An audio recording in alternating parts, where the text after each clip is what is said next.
Hello students, मैं आज आप लोगों को सर्कल चैप्टर पढ़ाने आया हूँ। बहुत सारे स्टूडेंट्स का कमेंट आया था कि सर सर्कल चैप्टर पढ़ा दीजिए, काफी हार्ड है, एग्जाम में से क्वेश्चंस आते हैं। क्वेश्चंस तो बिल्कुल आते हैं बट ये बिल्कुल भी हार्ड नहीं है। ठीक है, अगर इसके थ्योरम्स को समझ लिया जाए पहले और उसके बाद क्वेश्चंस को सॉल्व कर लेते हैं, फिर ये हार्ड नहीं है।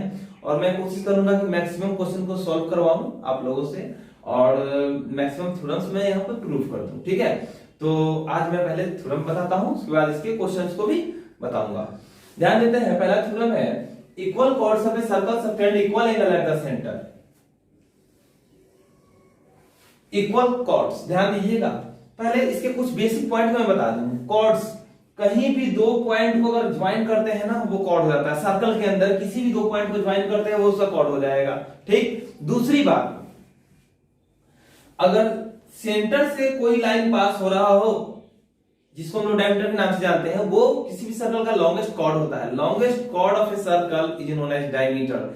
एक डायमीटर सर्कल को दो इक्वल पार्ट में डिवाइड करता है, दोनों सेमी सर्कल कहलाता है। ठीक है, एक सर्कल का सारा रेडियस आपस में इक्वल होता है। एक सर्कल में अगर 100 रेडियस भी है ना, तो सारे आपस में क्या होंगे, इक्वल होंगे। ठीक है, तो चलिए इसको देख लेते हैं जरा। मान लेते हैं कि एक कॉर्ड यहाँ पे हो गया, दूसरा कॉर्ड यहाँ पे, हमने दो कॉर्ड ड्रॉ कर लिया। ठीक है, इसका नाम A B C and D. Centre यहाँ पे, सेंटर से इसको ज्वाइन करना है, बी को भी मिलाएंगे, डी को भी और सी को भी। थ्योरम में पहले ही कह रहा है कि इक्वल कॉर्ड्स, मतलब कॉर्ड्स आपस में इक्वल हैं। तो जब भी कोई लाइन इक्वल हो ना, तो उस पे एक एरो या एक डॉट का निशान बना देते हैं, ताकि इससे ये पता चल जाए कि हाँ भाई इक्वल है कॉर्ड। ठीक है, ऐसे भी बना सकते हैं या सीधे ऐसे भी कर सकते हो, कोई दिक्कत नहीं है। ये हमने सिंबल क्रिएट किया है ताकि इसको हम समझ सके देखते ही कि ये इक्वल है। चलिए ध्यान देते हैं, इस सेंटर का नाम ओ लिखेंगे।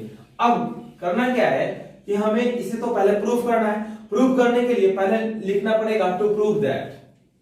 टू प्रूव दैट क्या प्रूव करना है हमें प्रूव करना है एंगल ए ओ बी, ये वाली एंगल इस एंगल के इक्वल। ये एंगल मान लो थीटा है तो ये भी थीटा होना चाहिए। ठीक है, तो प्रूफ करते हैं angle A O B is equal to angle C O D. देखिए यहाँ पे थीटा है ना, सिंबल है, जैसे हम लोग एक्स मान लेते थे वैसे ही थीटा हम लोग एंगल मान सकते हैं, कोई प्रॉब्लम नहीं। थीटा मतलब एक लेट किया हुआ वैल्यू है। ठीक है, तो angle AOB is equal to angle COD, हमें ये प्रूव करना है। गिवन में क्या दिया हुआ है, तो दिया हुआ है कि AB is equal to CD, ये गिवन है। ओके, हम लोग लिखेंगे कि इन ट्रायंगल, ये दोनों ट्रायंगल में in triangle AOB and triangle COD, AOB COD, इन दोनों ट्रायंगल को हमें कॉन्ग्रुएंट करना है। रीजन, कॉन्ग्रुएंट अगर कर देते हैं तो by CPCT corresponding part of congruent triangle, ये वाला एंगल इसके इक्वल हो जाएगा। ठीक है, तो कॉन्ग्रुएंट करने के लिए हमें करना क्या होगा, इसके सारे साइड्स को पहले देख लेते हैं। तो in triangle AOB and COD, AO is equal to CO, BO is equal to DO and AB is equal to CD. ये तो गिवन है ही पहले से, मैंने ऊपर भी लिख दिया है। और यहां पे लिखना होगा radius of a same circle are equals, नहीं तो लिख देंगे सेम, ऐसे लिख देते हैं ना, बिंग रेडियस होने की वजह से। ठीक है, रेडियस जितने भी होते हैं ना आपस में सारे इक्वल होते हैं, तो हम लिख सकते हैं एओ, ये वाली रेडियस इसके इक्वल और ये वाली रेडियस इसके इक्वल। ठीक है, अब हम क्या कर सकते हैं इसको, देखिए अब ध्यान दीजिएगा, साइड साइड साइड, एक ट्रायंगल का ये साइड आ गया, ये साइड आ गया, ये साइड आ गया, तीनों साइड, तो भाई साइड से साइड ट्रायंगल कन्वर्ट हो सकता है। साइड से साइड प्रॉपर्टी लिखेंगे, therefore by side side side property triangle AOB congruent to triangle COD, ये वाले ट्रायंगल इसके कॉन्ग्रुएंट हो गया। कॉन्ग्रुएंट अगर हो जाए ट्रायंगल तो बाय सीपीसीटी उसके कॉरस्पॉन्डिंग पार्ट भी इक्वल होते हैं। कॉरस्पॉन्डिंग पार्ट में उसका क्या हो सकता है, कॉरस्पॉन्डिंग पार्ट उसका साइड हो सकता है, उसका एंगल हो सकता है। ठीक है, तो देखते हैं, लिखेंगे फिर therefore by CPCT corresponding part of congruent triangle, therefore by CPCT angle AOB is equal to angle COD। ये तो प्रूव हो गया, यही हमें प्रूव करना था, हम लिख देंगे प्रूव्ड, प्रूव। ठीक है, अगर समझ में आ गया हो तो कमेंट में जरूर लिखिएगा कि हाँ समझ में आता है, अगर नहीं समझ में आया, कोई प्रॉब्लम लग रहा हो तो वो भी बताइएगा। ठीक है, ओके। सेकंड थ्योरम मैं यहां पे लिख देता हूं और फिर देखते हैं उसको। ठीक है,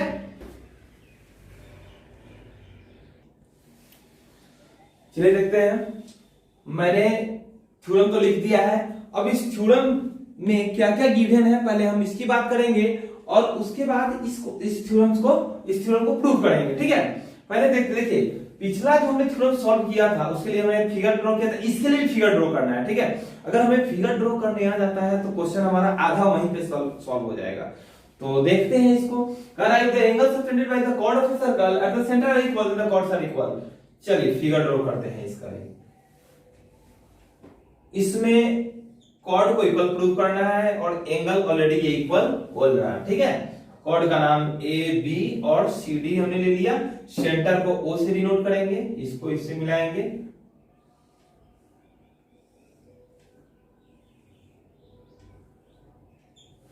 क्या कह रहा है कि if the angle subtended by the chords of a circle at the centre are equal, ये एंगल इसके इक्वल है। एंगल को हम कुछ भी मान सकते हैं, एक्स वाई जेड कुछ भी मान लो कि ये एक्स है, एंगल आपस में इक्वल है, ये वाली एंगल इसके इक्वल है, तो हमें कॉर्ड इक्वल प्रूव करना है, AB equal to CD prove करना है। ठीक है, लिखेंगे टू प्रूव दैट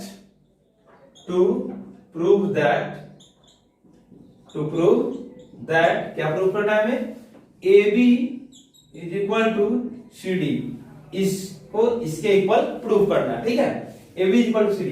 ध्यान दीजिएगा, जैसा कि हम जानते हैं कि गिवन तो है ही एंगल हमारे पास, तो लिखेंगे angle AOB is equal to angle COD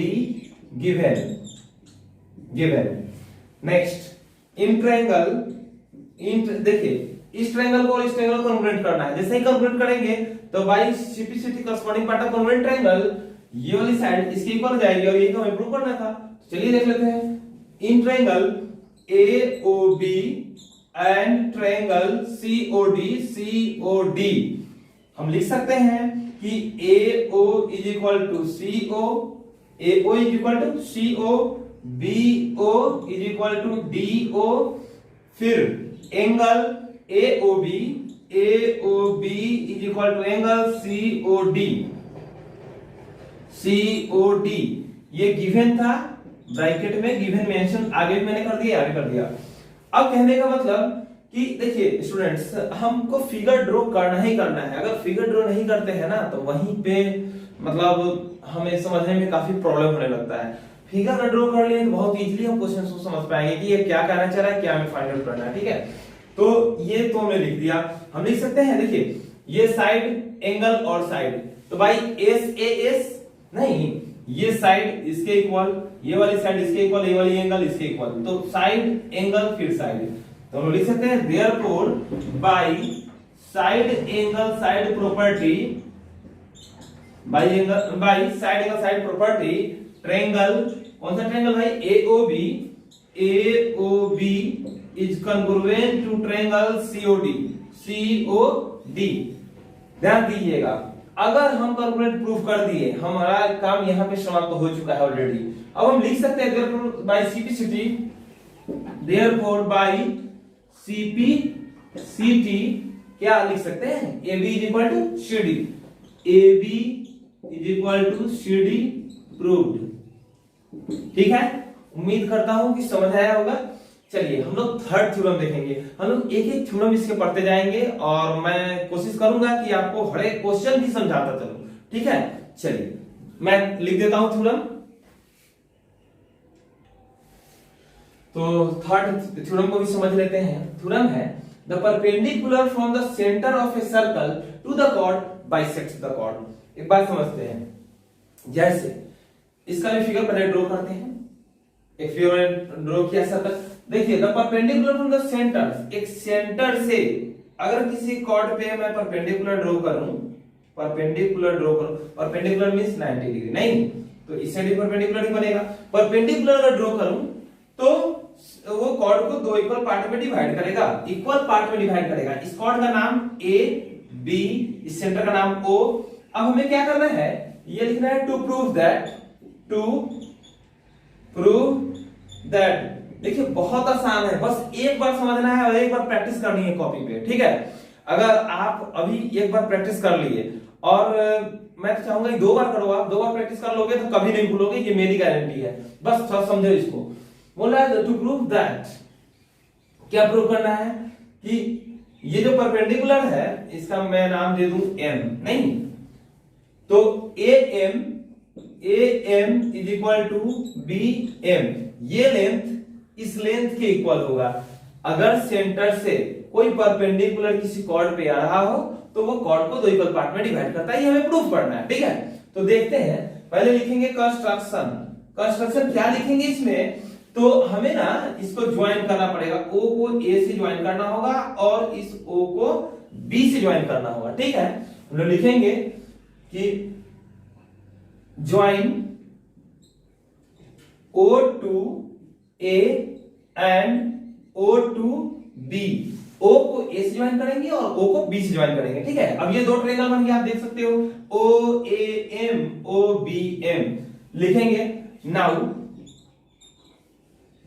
in triangle OAM and triangle OBM, इन दोनों ट्रायंगल में, तो इन दोनों ट्रायंगल में क्या क्या गिवन है, पहले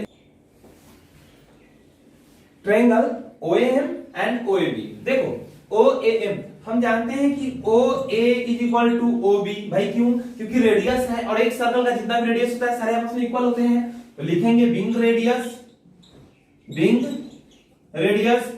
होने की वजह से ये आपस में इक्वल है, रेडियस है। उसके बाद ये एंगल 90 डिग्री बन रहा है और इधर 90 डिग्री, तो OA आप जानते हो ना कि परपेंडिकुलर किसी लाइन पे ड्रॉ करते हैं तो दोनों साइड इक्वल बनता है, एक इक्वल एंगल बनता है, मतलब 90 डिग्री बनता है। OAM angle OAM is equal to angle OMA हो जाएगा, sorry OMA is equal to angle OMB is equal to 90 degree, ठीक है। तीसरा साइड OM कॉमन है दोनों के लिए, देखिए इस ट्रायंगल के लिए भी ये साइड कॉमन है और इस ट्रायंगल के लिए भी ये कॉमन हो जाएगा। लिखेंगे हम लोग OM is equal to OM common for both triangles, नहीं। अब क्या करना है, देयरफॉर बाय, देखिए ध्यान दीजिएगा, राइट एंगल साइड हाइपोटेनस, नहीं समझाया, राइट एंगल ये साइड और ये हाइपोटेनस, तो RHS थ्योरम, तो therefore by RHS property, RHS इसको बोलते हैं राइट एंगल, हाइपोटेनियस और साइड, ठीक है। Therefore by RHS property triangle नाम क्या लिया था आपने, OAM is congruent to triangle OBM, नहीं OBM, ये तो congruent हो गया। अब हम लिख सकते हैं therefore by CPCT AM is equal to BM, therefore by CPCT AM is equal to BM, proved। यही हमें प्रूव करना था, हो गया। कमेंट में बताइएगा जरूर, ठीक है।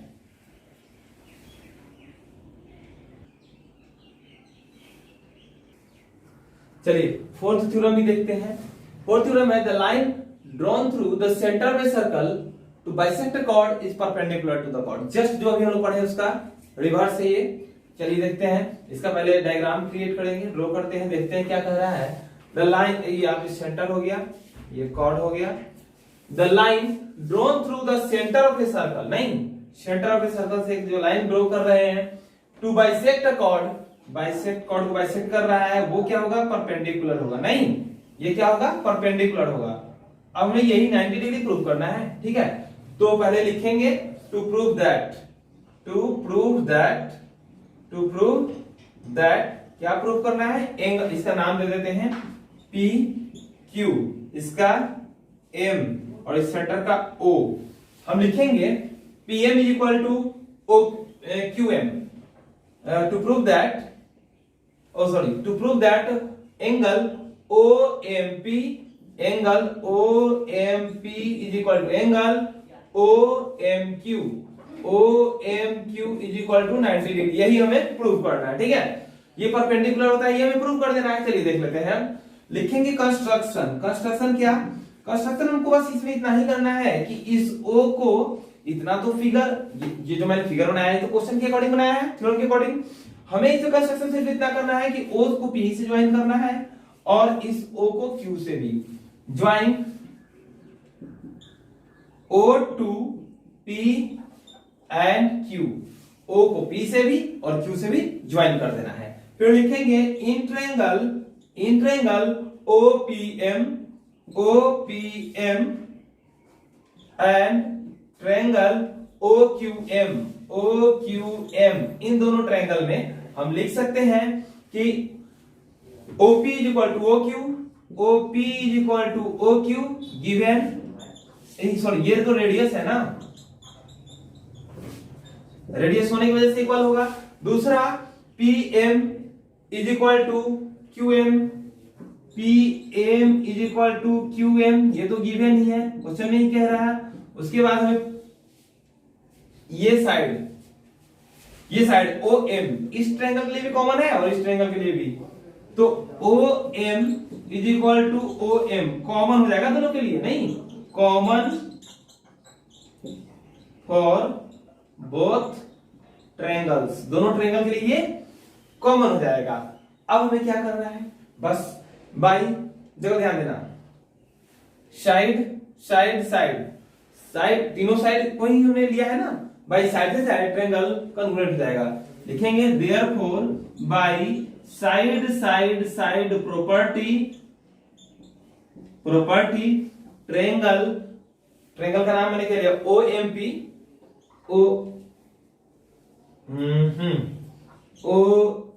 OPM ना, OPM is congruent to triangle OQM। देखिए ध्यान दीजिएगा, इसको एक सीक्वेंस के अकॉर्डिंग लिखा जाता है। अगर हम OPM लिख रहे हैं तो मुझे QOM लिखना होगा, ठीक है। एक इसका सीक्वेंस को फॉलो करना बहुत जरूरी है इसमें, क्योंकि कॉन्ग्रुएंसी में सीक्वेंस का अलग इंपॉर्टेंस है, ध्यान देते हैं। ये तो भाई कॉन्ग्रुएंट हो गया, हम लिख सकते हैं therefore by simplicity angle OMP is equal to OMQ, therefore by CPCT corresponding part of congruent triangle OMP is equal to angle OMQ। देखिए by CPCT angle OMP is equal to angle OMQ, ये prove हो गया। हमको यही तो prove करना था कि अगर कोई लाइन कॉर्ड को दो इक्वल पार्ट में डिवाइड करता है तो परपेंडिकुलर होगा, और इसको प्रूव कर दिया गया है, ठीक है। चलिए नेक्स्ट देखते हैं।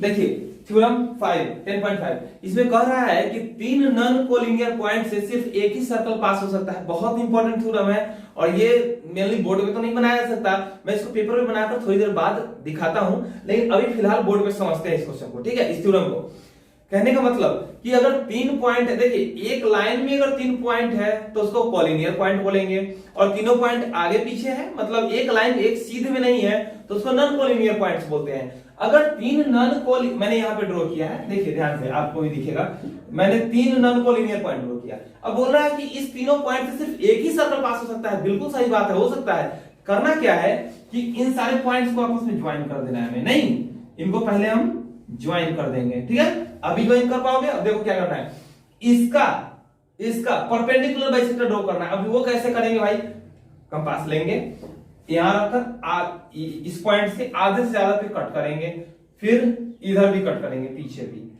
फिर इस पे डालेंगे और आधे से आधे पे कट करेंगे। अब इसका जो एक लाइन क्रिएट होगा वो इसका परपेंडिकुलर बाइसेक्टर होगा, इस लाइन का नहीं, ए और बी, इसका नाम सी, ए बी का परपेंडिकुलर बाइसेक्टर ने क्रिएट किया, काटा, ठीक है। फिर इस लाइन पे आधे से ज्यादा, यहां से आधे से ज्यादा लेकर इधर कट करेंगे, इधर भी कट करेंगे, फिर इधर से ऐसे और ऐसे कट करेंगे, और इसका परपेंडिकुलर हम लोग यहाँ पे ड्रॉ कर देंगे। एक बात ध्यान दीजिएगा, इसका भी परपेंडिकुलर और इसका भी परपेंडिकुलर बाइसेक्टर, दोनों का कट करने के बाद जहां पे मीट कर रहा है, यहां पे मीट कर रहा है, उसको किसी भी पॉइंट से लेकर घुमा दीजिए, ठीक है। अब इतना रेडियस लेंगे, इतना रेडियस लेकर के बस सर्कल को घुमा देना है, ये हमारा सर्कल बनके हो गया रेडी। ये थ्योरम तो बहुत आसान है। चलिए मैं चाहता हूं कि आप इस क्वेश्चन को पेपर पे देखिए, अच्छे से समझिए, ठीक है। आइए पेपर पे देखिए।